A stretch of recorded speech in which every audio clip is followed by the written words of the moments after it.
Hi, I'm Johnny Marr and this is Bill Puplett and we're here for Guitarist Magazine.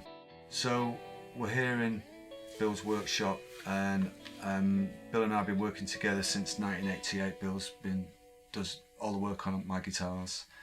We're here with this new Jaguar that's my signature, Fender signature Jaguar that's coming out in early next year, 2012.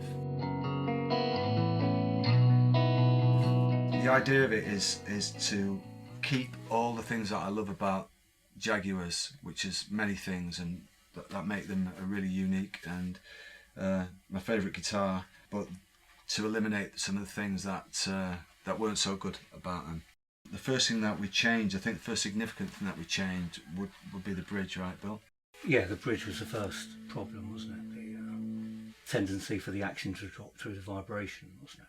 One of the things that makes the Jag great, the fact that the transients and the way it vibrates and adds to a lot of the sound, unfortunately creates this condition where the springs in the bridge turn themselves round, and the bridge is always dropping down after 11 or 12 shows even. I mean, particularly when I was playing with the cribs and there was a lot of full-on intense rhythm playing.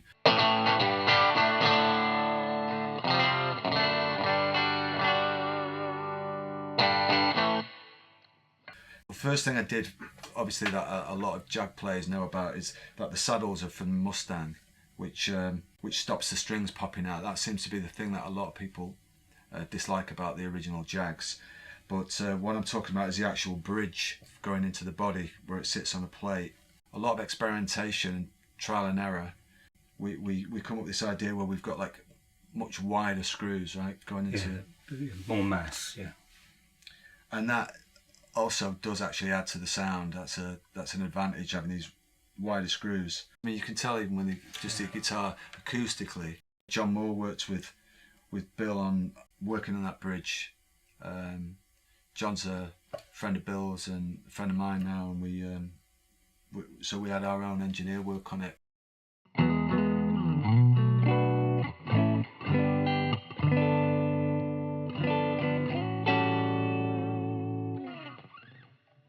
The other thing that people will probably notice first off about the guitar is that it's got this different switching system. The first thing that would need to be improved, I thought, on the Jags was that if you can switch the pickup on, then you can switch the pickup off, and that does happen. Hence, photographs of most people, certainly in grunge bands who play with Jags, have got like gaffer tape covering it up. So this is a Telecaster switch, which obviously keeps it in the Fender sort of aesthetic, but it's also it's a four-way. And we took the three-way out and put this in. I moved the high-pass filter that was down there to this, which used to be the switch that brought in what was called the rhythm circuit. I got rid of the rhythm circuit because no one really used it, so I certainly didn't. So that's now a high-pass filter. So we have these. Unusually on a Jag now, you've got these four positions. Okay, so it's a regular bridge position with a high pass filter, the two pickups together,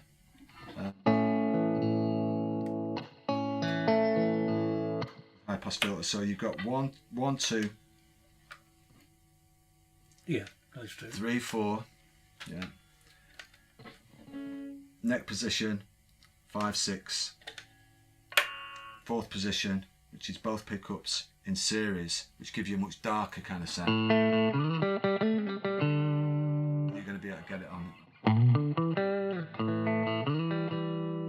And that's got the high pass filter option also, of course, so that gives you 8 sounds. Put that back.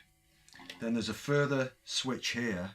This is the only tricky bit of the guitar really, which gives you a second filter if this is too thick for you.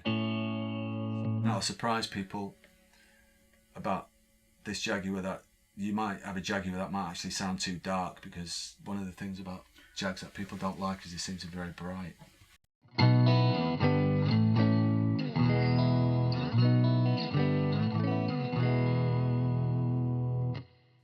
The pickups on on my Jag started off as being copied initially from a 62 that I've got, that I really like the sound of, a little darker than the usual Jag thing, and I compared those pickups to a lot of different Jags. I tried loads of Jags in putting this together. Tim Mills at bare knuckle pickups, and then we just started this process of matching.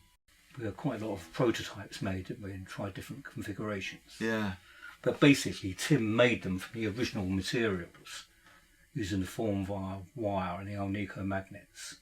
And eventually we found that changing the polarity of this, so they're both the same polarity, made a big difference to the series setting. That's right, yeah, that was quite significant. Yeah. Because there isn't any other, I doubt there's any other Jag, unless someone's going about this themselves, that has that. Because usually the polarities on the pickups are different. Originally, I guess, is that to get rid of RF interference or just get noise down? Right? Yeah, it is. There's a noise cancelling element when there are opposite polarities. Do you want to talk a little bit about how it affects the strings? Because I think that's interesting. People don't know that. Well, when you've got reverse polarities, you've got one magnet pulling and one magnet pushing when the string's vibrating. So it tends to make the string wobble a little bit.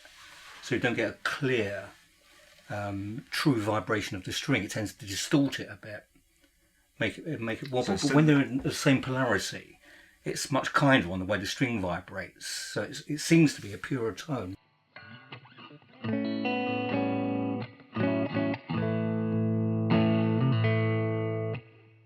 Another important thing for me on the guitar is the Tram System.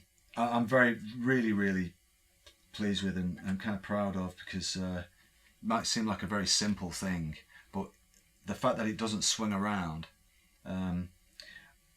when you're playing a gig, if you've got a tremolo arm that is swinging around, particularly if you use it a lot, I mean, you don't want the arm swinging around anyway, because the audience are looking at it and it's distracting, but I use the trem quite a lot. Before we got this Tram System, I would have to just yank it right down and just hope that it would stay in the one place, or it would be hanging down there and I'd be grabbing it. Well, John Marr redesigned it to have a plastic sleeve with a new bushing, so that when you press the arm in, it's got a very nice snug fit, so there's no play and it will stay wherever you put it, which is it works really well. All of it adds up to a more effective, I think, sounding guitar, and all the things that I really like about Jaguar aesthetically and sonically, it's retained. The things that I thought could be improved, and through doing a lot of gigs, a few hundred shows, and really putting it under the microscope, we've managed to improve.